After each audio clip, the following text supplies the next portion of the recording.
नमस्कार, hot topic में आपका स्वागत है। मैं हूं अखिलेश शर्मा। कर्नाटक में 10 मई को होने वाले विधानसभा चुनाव के लिए सभी पार्टियों ने अपनी ताकत झोंक दी है। बीजेपी अपने स्टार प्रचारकों की कारपेट बॉम्बिंग कर रही है। आज तमाम दिग्गज नेताओं ने ताबड़तोड़ रैलियां और रोड शो किए। कर्नाटक के मुख्यमंत्री बसवराज बोम्मई ने कलबुर्गी में, तो कांग्रेस नेता राहुल गांधी ने बेलारी में रोड शो किया। वहीं गृह मंत्री अमित शाह ने हावेरी और बीजेपी अध्यक्ष जेपी नड्डा ने सोरबा में रैली की। बीजेपी के इस प्रचार अभियान में कन्नड़ फिल्म स्टार किच्चा सुदीप भी लगातार रैलियां और रोड शो कर रहे हैं। आज सोरबा में रैली को संबोधित करते हुए जेपी नड्डा ने कांग्रेस पर तीखे हमले किए। उन्होंने कहा कि कांग्रेस को वोट देने का मतलब है प्रतिबंधित संगठन पीएफआई को वोट देना। उन्होंने कांग्रेस को भ्रष्टाचार और घोटालों में डूबी सरकार करार दिया।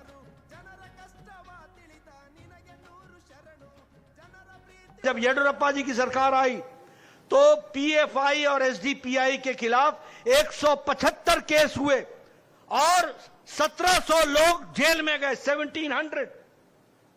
और जब सिद्धारमैया की सरकार आई तो ये 175 केस वापस लिए गए और 1700 लोगों को छोड़ दिया गया और समाज में अशांति फैला दी और पूरे का पूरा सामाजिक सद्भाव को बिगाड़ने का काम किया। तो वह सिद्धारमैया जी की सरकार ने किया। ऐसे लोगों को आने देना है क्या?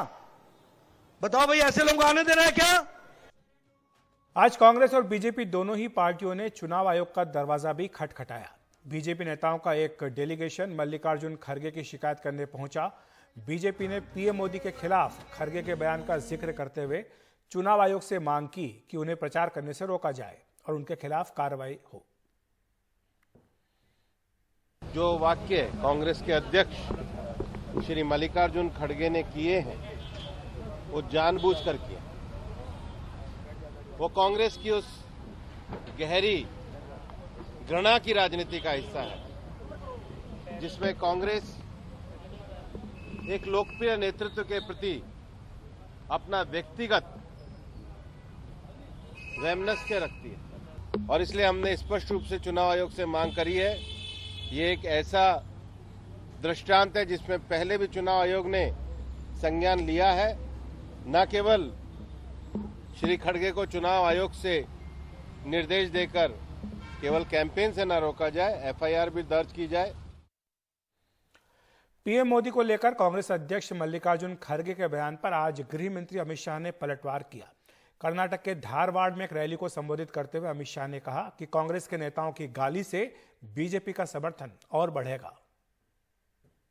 मोदी जी की तुलना सांप से करने वाली कांग्रेस पार्टी को चुनाव में जिता सकते हैं क्या? बताइए, जिता सकते हैं?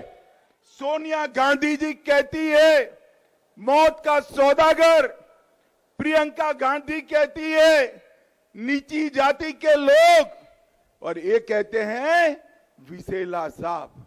अरे कांग्रेस वालों, आपकी मति मारी गई है, मति मारी गई है। मोदी जी को जितना भी गाली बोलोगे कमल इतना ही अच्छे से खिलकर बाहर आने वाला है। आप मोदी जी को गाली बोलकर कर्नाटक की जनता को नहीं बहका सकते। मोदी जी को गाली दोगे इतना मोदी जी का समर्थन बढ़ने वाला है, ये आप नहीं समझ।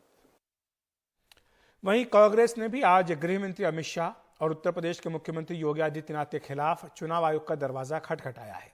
कांग्रेस का एक प्रतिनिधिमंडल आज चुनाव आयोग पहुंचा। चुनाव आयोग से मुलाकात के बाद कांग्रेस के वरिष्ठ नेता अभिषेक मनु सिंघवी ने कहा कि गृह मंत्री अमित शाह और योगी आदित्यनाथ के आपत्तिजनक, सांप्रदायिक और झूठे बयानों की शिकायत उन्होंने की है। उन्होंने कहा कि चुनाव आयोग से इस तरह के लोगों पर बैन लगाने की मांग भी की है। तो इसलिए चुनाव आयोग एक बहुत महत्वपूर्ण दायरे का पुलिसमैन है और उसको तुरंत एक्शन लेना चाहिए। उसको तुरंत एक्शन इसलिए भी लेना चाहिए क्योंकि चुनाव के समय बहुत कम होता है और कितना भी बड़ा पद हो, कितना भी बड़ा नाम हो, कितना भी बड़ा ओहदा हो, कानून सबके लिए बराबर है। और इसलिए हमने अपनी बात अंत की ये कह के कि ऐसे लोगों को तुरंत चुनाव कैंपेन में शरीक होने से रोक कर देना चाहिए। वहीं कर्नाटक में आरक्षण की राजनीति भी चरम पर है। 4% मुस्लिम आरक्षण खत्म कर लिंगायतों और वोकालिंगा के बीच बांटने की कवायद ने कई सारी पार्टियों को अपने ही जाल में उलझा दिया है। कांग्रेस 75% आरक्षण देने की बात कर रही है, तो जेडीएस ने अपने मैनिफेस्टो में 4% मुस्लिम आरक्षण की बहाली का वादा किया है। ऐसे में महंगाई और बेरोजगारी जैसे मुद्दे पीछे छूट गए हैं। बीजेपी के बड़े नेता अपनी रैलियों में 4% मुस्लिम आरक्षण को खत्म कर उसका 2-2% हिस्सा वोक्कलिगा और लिंगायतों के बीच बांटने के बोम्मई सरकार के फैसले को अपनी सफलता के तौर पर पेश कर रहे हैं। भारतीय जनता पार्टी की सरकार ने वोट बैंक की लालच में पड़े बगैर ये मुस्लिम रिजर्वेशन को समाप्त कर दिया है। हम मानते हैं कि धर्म के आधार पर रिजर्वेशन नहीं होना चाहिए और मुस्लिम रिजर्वेशन समाप्त करने के बाद एसटी, एससी, वोकलिगा और लिंगायत सबके रिजर्वेशन में बढ़ोतरी करने का काम ये भारतीय जनता पार्टी की सरकार ने किया है। धर्म के आधार पर आरक्षण यह भारत के संविधान के विपरीत है, असंवैधानिक है। हमने अनुसूचित जाति जनजाति के आरक्षण के दायरे को बढ़ाया है, दिव्यांग जनों के आरक्षण के दायरे को बढ़ाया है, अन्य जरूरतमंदों को आरक्षण का लाभ दिया है। लेकिन धर्म के आधार पर 1947 में भारत का विभाजन हो चुका है। भारत धर्म के आधार पर आरक्षण की वकालत नहीं कर सकता है।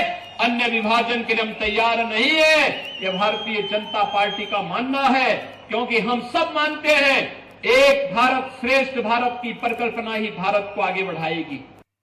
एक तरफ बीजेपी नेता चुनावी रैलियों में लिंगायतों और वोक्कलिगा को 2-2% आरक्षण देने का दावा कर रहे हैं, तो वहीं बोम्मई सरकार ने सुप्रीम कोर्ट में हलफनामा दिया है कि 9 मई तक इस फैसले को वो लागू नहीं करेंगे। 10 मई को वोटिंग है। ऐसे में कांग्रेस के वरिष्ठ नेता सिद्धरामैया ने 75% आरक्षण की वकालत कर दी, जिसे बीजेपी अब वोट बैंक की राजनीति बता रही है। मैं सिद्धरामैया जी को पूछना चाहती हूँ, 75% रिजर्वेशन किधर से देंगे? कॉन्स्टिट्यूशन ने बताया है, गवर्नमेंट का रूल्स है, रिजर्वेशन 50% से ज्यादा नहीं करना। हालांकि 75% आरक्षण पर सवाल उठाने वाली शोभा करंदलाजे इस सवाल पर चुप हैं कि 50% की समय सीमा तय होने पर 6% SC/ST आरक्षण बढ़ाकर 56% बीजेपी सरकार ने क्यों किया। अब जेडीएस ने अपने मैनिफेस्टो में 4% मुस्लिम रिजर्वेशन की बात कही है।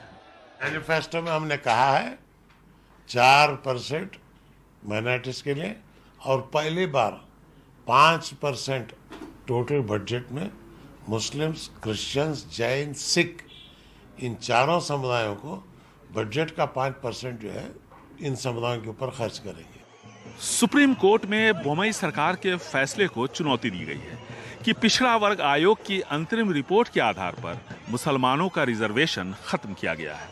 अंतरिम रिपोर्ट को अदालत दूसरे मामलों में खारिज कर चुकी है। इसी तरह SC/ST का 6% रिजर्वेशन बढ़ाने का मामला भी अदालत में लंबित है। आरक्षण की राजनीति नई नहीं है, चुनावों के वक्त सिर्फ इसका स्वरूप बदलता है। बीजेपी, जेडीएस और कांग्रेस तीनों की चुनावी रैलियां आरक्षण के इर्द गिर्द ही सिमटी है। ऐसे में महंगाई और बेरोजगारी जैसे मुद्दे पीछे रह गए हैं। बेंगलुरु से कैमरामैन गोविंद मूर्ति के साथ निहाल खिदवई, NDTV इंडिया। उधर उत्तर प्रदेश में निकाय चुनाव के लिए प्रचार जोरों पर है। यूपी के मुख्यमंत्री योगी आदित्यनाथ ने प्रचार के दौरान कहा कि ये चुनाव किसी संग्राम से कम नहीं। उन्होंने कहा कि ट्रिपल इंजन से दानव रूपी भ्रष्टाचारियों और माफियाओं को दरकिनार करने में मदद मिलेगी। ये चुनाव भी हमारे लिए किसी देवासुर संग्राम से कम नहीं है। डबल इंजन के साथ ट्रिपल इंजन भी लग जाएगा तो बुनियादी सुविधाएं आसानी से हर गांव, हर गरीब, हर किसान, हर नौजवान तक पहुंचने लग जाएगी। और जो दानों के रूप में भ्रष्टाचारी है दुराचारी है, माफिया और आपराधिक प्रवृत्ति के तत्व हैं, इनको दरकिनार करने में और हर व्यक्ति को बिना भेदभाव के शासन की योजनाओं का लाभ पहुंचाने में मदद मिल पाएगी।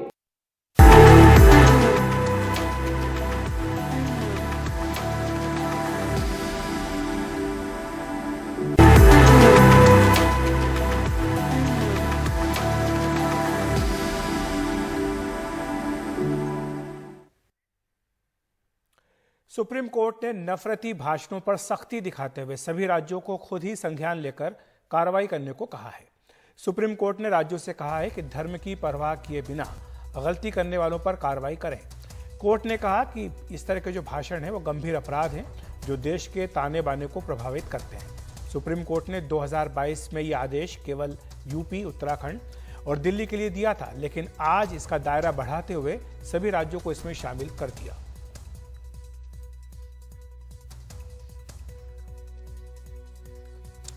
और वहीं मणिपुर के चूरा चांदपुर में हिंसा के दौर के बाद लोगों के जमा होने पर रोक लगा दी गई है। वहां पर इंटरनेट सेवाओं पर भी पाबंदी लगा दी गई है। राज्य के मुख्यमंत्री एन बीरेन सिंह आज जिले का दौरा करने वाले थे, लेकिन आगजनी और हिंसा के बाद वो दौरा भी रद्द हो गया। मणिपुर का चूरा चांदपुर कस्बा पूरी तरह से बंद है। दरअसल शुक्रवार को मुख्यमंत्री एन बीरेन सिंह यहां आकर एक ओपन एयर जिम का उद्घाटन करने वाले थे, लेकिन गुस्साई भीड़ ने रात में इसे आग की नजर कर दिया और आगजनी की घटना के बाद मुख्यमंत्री का दौरा रद्द हो गया। शुक्रवार को भी पुलिस को आंसू गैस का सहारा लेकर हालात को काबू में करना पड़ा। इंडिजिनस ट्राइबल लीडर्स फोरम ने एक बयान में दावा किया कि राज्य की बीजेपी सरकार गांव वालों को उनके पारंपरिक घरों से ये कहकर हटाने की कोशिश कर रही है कि उनके गांव सुरक्षित वन और दलदली जमीन में पड़ते हैं, लेकिन मुख्यमंत्री इन आरोपों को खारिज करते हैं। It is not an issue. देसी आदिवासी क्या है, मैं उन पर कोई टिप्पणी नहीं करना चाहता। वो विकास विरोधी गतिविधियों में शामिल हैं। मणिपुर सरकार का दावा है कि बीरेन सिंह का जो लोग विरोध कर रहे हैं उनके निजी स्वार्थ हैं और वो ड्रग्स के खिलाफ सरकार की मुहिम से नाराज हैं, जिसके तहत सैकड़ों एकड़ में फैली पोस्ते की अवैध खेती को पिछले कुछ बरसों में नष्ट कर दिया गया। मणिपुर सरकार ने इलाके के कुछ ऐसे गुटों के साथ सीज फायर समझौते भी खत्म कर दिए हैं जो उसके हिसाब से ड्रग्स के कारोबार में शामिल थे। सरकार ने वन कानून के जरिए पहल की है। उन्होंने आदिवासियों के अधिकारों में दखल दिया है, इसलिए सामाजिक संगठनों ने इस मुद्दे पर इस तरह से प्रतिक्रिया दी है। एन बीरेन सिंह को एक ऐसे मुख्यमंत्री के रूप में देखा जा रहा था जिन्होंने कोशिश की थी राज्य के जनजाति समुदाय तक सरकार को लेके जाने की, और ये जो घटना घटी है ये उनके सरकार के लिए एक चिंता का विषय है, क्योंकि राज्य के 90% ऐसे इलाके हैं जहां पे जनजाति समुदाय रहते हैं, मगर जनजाति समुदाय के पास सिर्फ 20 विधायक हैं। 60 विधायक हैं पूरे राज्य में और उनमें से सिर्फ 20 विधायक जनजाति समुदाय के पास हैं। और अब मणिपुर उच्च न्यायालय ने एक आदेश जारी किया है जिसमें ये कहा गया है कि जो मेजॉरिटी कम्युनिटी मैते कम्युनिटी है उनको अब अनुसूचित जाति की जो सूची है उसमें उनको भी शामिल करने की पहल राज्य सरकार शुरू कर सकती है। और इस आदेश के बाद जो पुराने चिंता है लोगों के बीच वो फिर से पुनर्जीवित होने की आशंका भी जताई जा रही है। चूराचांदपुर से कामेंगथांग और इम्फाल से बीएम संजू के साथ रत्नदीप चौधरी, एनडीटीवी इंडिया।